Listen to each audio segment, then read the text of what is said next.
are the foreseeable restrictions? Well, as you would know, any good entering a market needs to pay duties and taxes and custom requirements. But if the good is on transit, it's important that that good is not harassed, is not exposed to the same taxes as it would have paid if at all it was entering the market. So principally the restrictions are, one, duties that the custom offices would have to forego because the good is in transit. And this is why the guarantee scheme has come into place.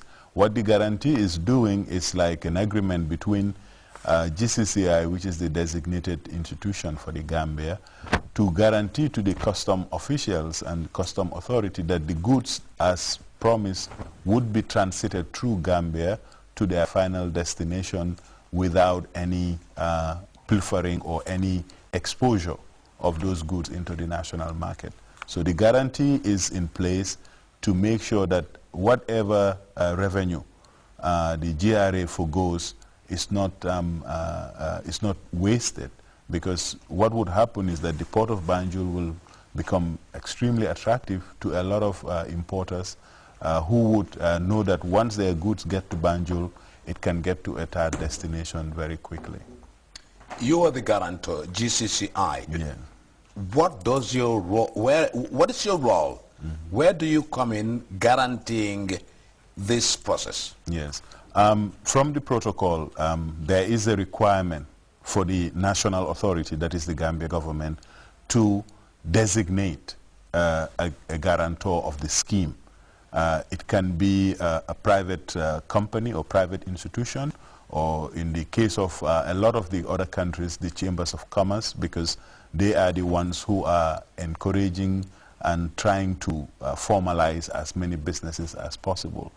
Our role principally is to promise to the tax authorities that any good that are loaded from the port of Banjul and meant for a third destination, past Senegal, past maybe into Guinea-Conakry or Guinea-Bissau, these goods would be subject to a certain regime, i.e. they would be either containerized or they would be secured in a transport with seals and with an ECOWAS number plate. All of this is to enable the goods to go from the port of embarkation to the port of destination with as little inspection and little waiting time as possible.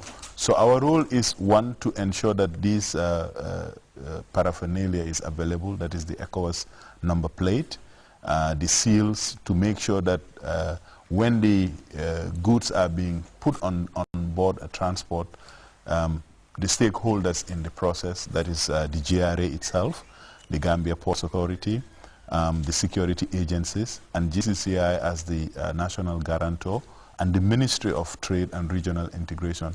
All of these would have representative at that point, so that when the goods are put together and put in a container, it has to be sealed. That seal cannot be broken, and you cannot open the containerized goods without breaking that. So if that seal is intact, the goods are expected to travel stress-free all the way to their destination. Accompanying them, we would be giving out a manifest or something like a booklet containing all the items that are in that good. This is not only to avoid the putting on board some of the contraband or some of the things that cannot be legally put on that. Secondly, also to avoid overloading, because it has caused a lot of accident and a loss of property and lives.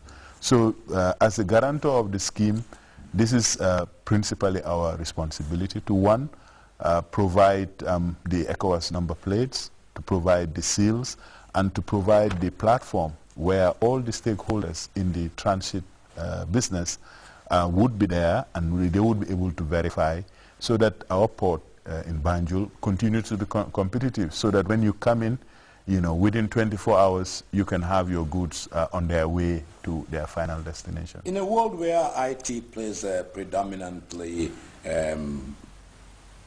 good role, I mean modern role, are you thinking of sending this manifest to the respective authorities along the road of transit so that they will know that vehicle ECOWAS number so and so, sealed, intact, manifest contains so and so and so and so, that you can forward to the transit route before they come? Is that in the pipeline, or would that be on at the moment?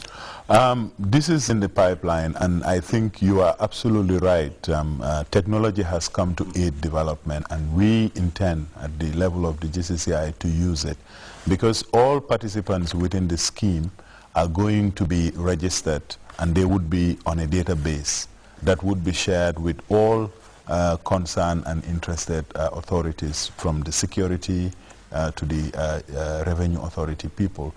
And additionally, we would even want to have tracking devices with this, with the technology again.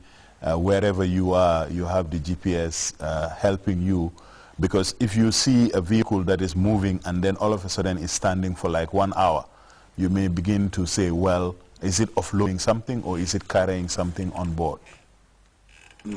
So at the end of the day, we hope that technology in this day and age is going to be a very important tool in our work, because we cannot be everywhere at every time. But technology has enabled us to get to the level where a lot of these things, you can share the information either via SMS or via telephony or via the internet. So, but of course you know that the infrastructure for this also has to be in place. So I mean, as our regional integration process is going forward, some of these things are being thought about. You must have heard about the West Africa Power Pool. I think there is a West Africa regional ICT project, So all of these are things which we think that can be complementary, which we believe that for businesses, it would help them to be as competitive as possible. Very well. As the guarantor, I mean, you will not be doing this for free. And, of course, you must charge for, of course, giving the number plates and things like that. This thing becomes effective on the 17th of July.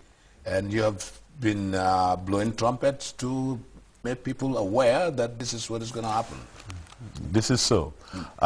What the scheme really does is to make it as easily as possible. When you have goods in transit, the only payments that you really do is the processing fee that you need to pay to the GRA, the customs officials. And then if you have the ECOWAS number plate, this is your property. GCCI is going to make it based on the protocol, the design, but it is also going to pay for it. So when you pay for something, anybody who wants it should pay for it. So once you get that number plate, the other paraphernalia is the seals.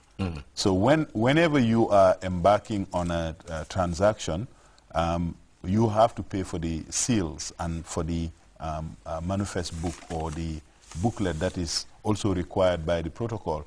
All of this, we are saying that the costs we would want to recover from the transaction, but not really to make any profit, because we have been designated by the Ministry of Trade and Regional Integration as the guaranteeing authority. What that means is that if your goods get into the market, it is GCCI who is going to pay the duty on those goods. So at the end of the day, yes, it's not for free, but the effort is to make the transaction as painless as possible and as cost-effective as possible. It is stated that importers of transit goods and their agents to obtain guarantee bonds from GCCI. Yes. What do these guarantee bonds entail? The guarantee bond, because of the need to pay when GRA has come with evidence that actually the goods that you said was meant for transit has not